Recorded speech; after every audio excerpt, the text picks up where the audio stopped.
Hi friends, Ramanavami ஏன் கொண்டாடப்படுறோம் அப்படிங்கிறது உங்களுக்கு தெரியுமா?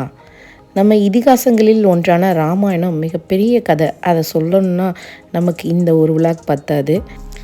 ராமாயணத்திலிருந்து ராமர் பிறந்த கதையை மட்டும் பார்க்கலாம் வாங்க. அயோத்தி நாட்டை தசரத மன்னர் ஆட்சி செய்து வந்தார். அவருக்கு 3 மனைவிகள் இருந்தாங்க. அவங்க கௌசல்யா, கைகேயி, சுமித்ரை. அவரிடம் எல்லாமே இருந்தது. ஆனால் பெரிய கவலையும் கூட இருந்துச்சு. அது என்னென்னா, அவருக்கு ஒரு குழந்தை இல்லை.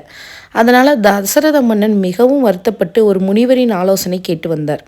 அந்த முனிவர் புத்திர காமேஷ்டி யாகம் நடத்த சொன்னார்.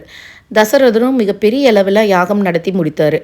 அதோட யாகத்தோட பலனாக அந்த அக்னி தேவனே அக்னியில் தோன்றி ஒரு பாயாச பிரசாதம் கொடுத்தாரு. அந்த பாயாசத்தை தசரத மன்னன் தம் 3 மனைவிகளுக்கும் பகிர்ந்து கொடுத்தாங்க.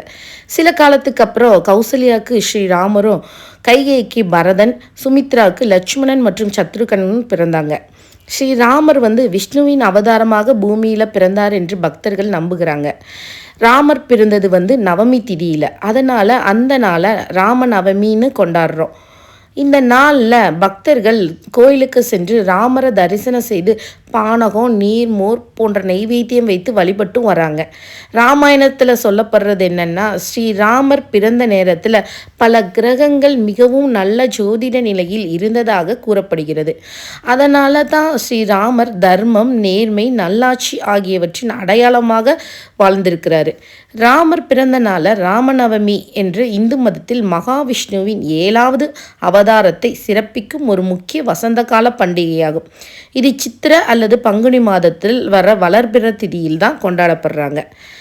தர்மத்தின் வெற்றியை உணர்த்தும் இந்த நாளில் ராமபிரானை வேண்டி விரதம் இருந்து பாயாசம் மற்றும் பானகம் படைத்து சிறப்பு வழிபாடுகள் செய்யப்படுகின்றன. அதனால தான் இன்று வரை பக்தர்கள் ஸ்ரீராமநவமியில் ராமரை வழிபட்டு நல்ல குடும்ப வாழ்க்கையும் மன அமைதியும் வேண்டி வழிபடுறாங்க. வாங்க இப்போ நம்மளும் வழிபடலாம். ராமர் பட்டாபிஷேக் ஃபோட்டோவை வீட்டில் வச்சுக்கிறது ரொம்ப சிறப்பு. மனசுக்கு பிடிச்ச மாதிரி ராமரை வழிபடுவோம். இந்த தகவல்கள் உங்களுக்கு பிடிச்சிருந்துச்சுன்னா லைக் பண்ணுங்கள், சப்ஸ்கிரைப் பண்ணுங்கள், உங்கள் பிடிச்சவங்களுக்கு ஷேர் பண்ணுங்கள். பாய்.